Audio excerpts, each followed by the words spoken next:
another little cookie video for you all this week. So I happen to be in the supermarket and I stumbled across these guys. I haven't had Reese's peanut butter cups since I was in uni, so a fair few years ago, and I thought, you know what, let's make some sort of like peanut butter chocolate cookie. I feel like that's what I'm needing and that's what I'm wanting. So that's what we're going to be making today. As always, the ingredients will be in the description box below, so if you need those, head down below. But I'm also going to jazz this recipe up a little bit more in the sense that I'm not going to be using the KitchenAid as I would normally do. Instead I'm going to use the hand beater just to show you how versatile this recipe is. So we're going to pop our hard butter into our mixing bowl along with our brown sugar and caster sugar. And then we're just going to mix this until it sort of comes together. It's fine if you get a few little clumps of butter, don't stress. So let's go. Okay. Now, I am aware that you actually can't even see inside this bowl, so I'm going to try my best to show you at every point what the ingredients look like. But that's basically what I'm leaving it like at this stage. So you can still see the crumbs of butter. That's exactly what we want. So then next, we're going to add our chocolate. Now, I have some dark chocolate that I've just chopped up into little chunks. But because I don't want to just leave it there, I want to really amplify these cookies. I'm actually going to chop up these little guys into the cookie. So the ones that I've managed to get aren't the usual original size. They are the snack sizes,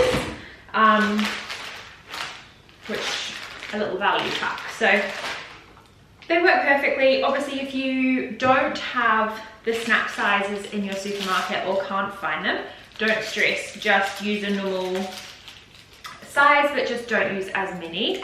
So in total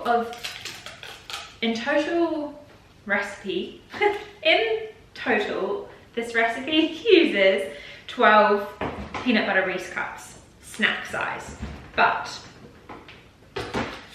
the reason why it uses so many is because each cookie gets a whole Reese's peanut butter cup inside its cookie. So it's got a lovely little surprise in the center. So I'm just gonna chop up the 6 of the snacks. I'm sorry if I'm not making any sense. 6 go inside the cookie, 6 get chopped up and go inside the batter.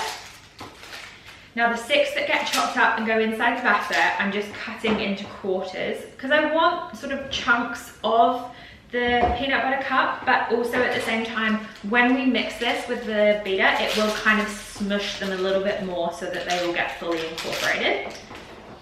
So we'll just continue chopping.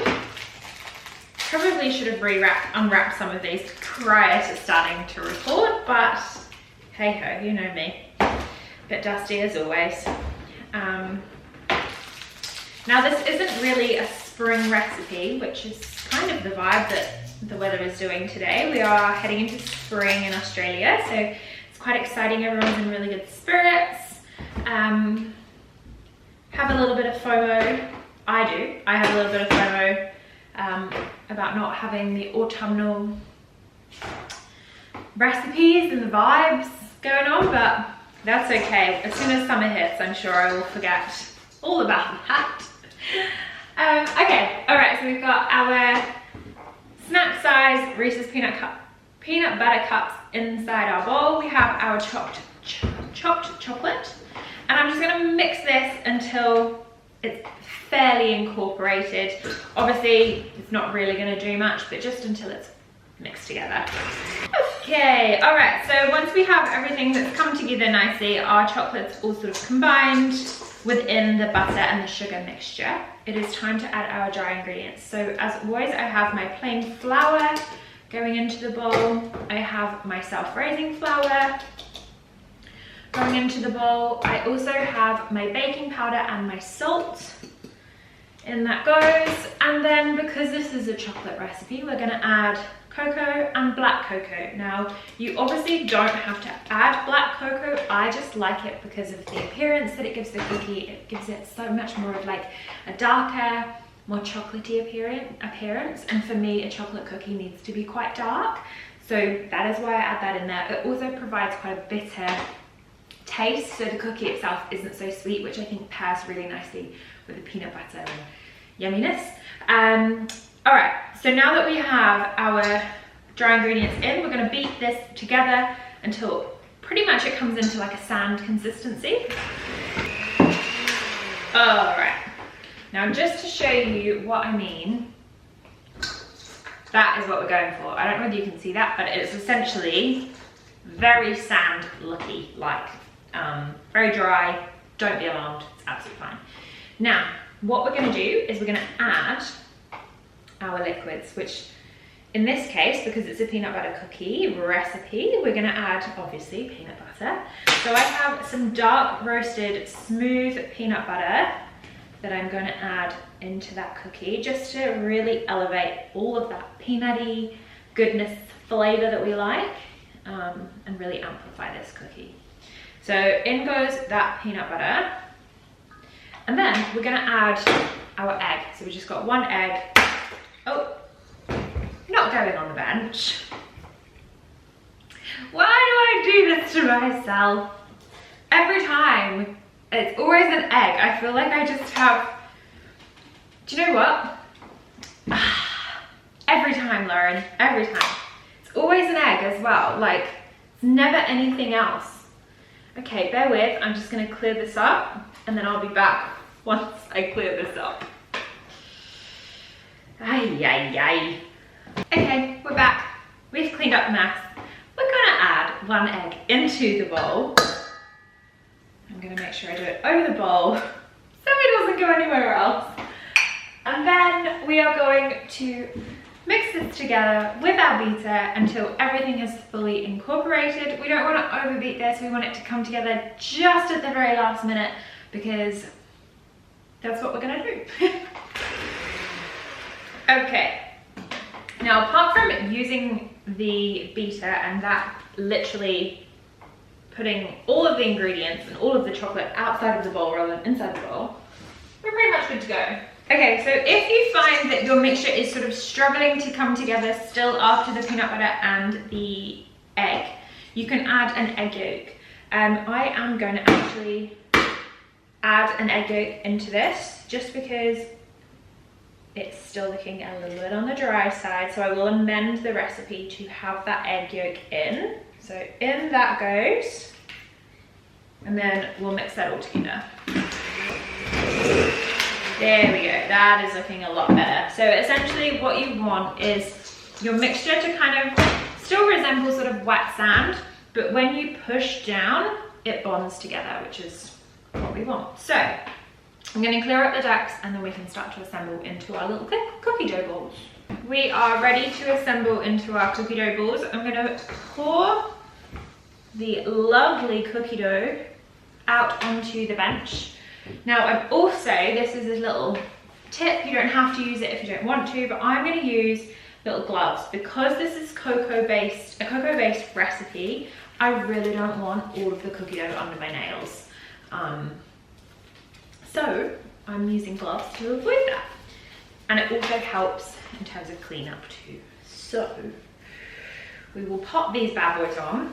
Obviously optional, don't have to use them.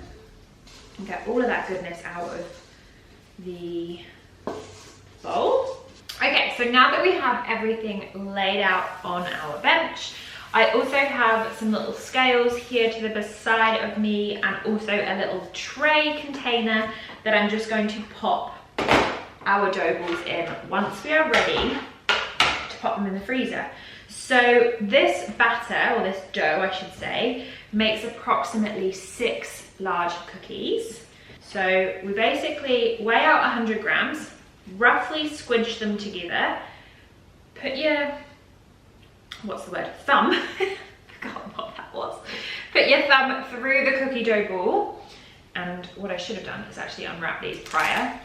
Grab one of your Snap Reese's cookies and just squidge them in the middle, and then wrap as much as you can the cookie dough around that Reese's peanut butter cup.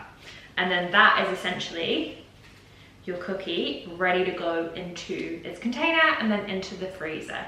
All right, I have cleaned up the decks. I have popped my lovely little cookie dough balls into their little container. Now we're gonna pop this in the freezer. I'm gonna leave them in for about 4 hours today, but if you have time, leave them overnight. So I'll see you in a bit when these guys are completely frozen. All right guys, welcome back. Our lovely cookies have come out of the freezer and they are rock hard. They have been in the freezer for about 4 hours. I would recommend, as I said earlier, leave them in for overnight if you can, but I'm not time poor, so we've left them in for 4 hours. Now I have my oven preheating behind me, which you can probably hear, at 180 degrees Celsius. I've had it preheating for roughly around 15 minutes, and I've also popped in my baking tray that I'm going to cook my lovely cookies on. Pop that in as well so that that is nice and toasty roasty, so that when we put our cookies on, we get a nice crispy bottom too. So let's pull out the baking tray so we can cook our cookies. Now as always, I'm going to pop down a nice layer of baking paper. Be careful to not burn your fingers because this is a very hot tray. Now we're just going to evenly spread our cookies around the tray. So I actually made 8 cookies out of this mixture. So I am probably going to cook all of them because I will take them into work tomorrow. So I'm going to space them roughly around 2 inches away from each other. We don't want them to spread too much. They shouldn't spread, they should stay, you know, quite solid as they are, but just to be on the safe side. Cool. Okay, now that they're evenly spaced apart, we can pop them in our oven. So we're going to pop them in and bake them for 18 minutes, roughly until you can kind of see that you know, you've got the lovely cracked edges and the crispy bottoms. You'll start to smell them. They'll smell amazing. So 180 degrees, 18 minutes, and we'll see you once they're baked. All right guys, our delicious cookies have come out of the oven and they honestly smell incredible. Like, they have filled the house with all of this delicious cookie aroma and it smells so good. So before I end this video, I thought I would just show you what's on the inside of these gorgeous little cookies. Some of them you can already see, like, have sort of, you can see the little peanut butter cup. I'll do a little close up. You can see all of that gorgeous little oozy center. So let's do, oh yes. Can you guys see that? Oh my goodness. They're still warm, so they're a little on the softer side, but they smell delicious. They've got a lovely, lovely, thick, moist cookie filled with peanut goodness. I actually am torn as to what bite I want. I somewhat want some of the Reese's peanut butter cup. Oh my god, it's like still together. Yum! All right guys, well, before I dig into this goodness, I want to thank you for watching this week's video. I hope you enjoyed. If you did, please give it a thumbs up, like and share as always. It really helps support my channel. And let me know in the comments below what you'd like to see next week, or if there's any sort of tips or tricks you'd like to see, please let me know in the comments below. And we'll see you next week. Bye guys! Right, what bite? Let's go for one of these big ones.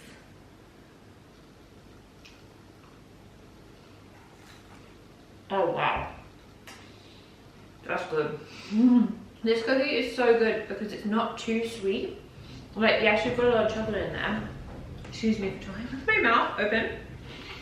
Well, full.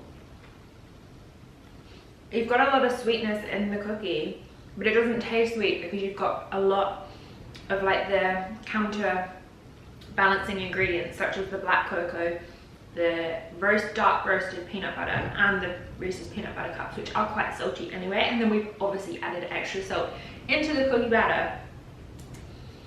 Yum, guys. I hope you like this recipe because this one is a good one. Divine.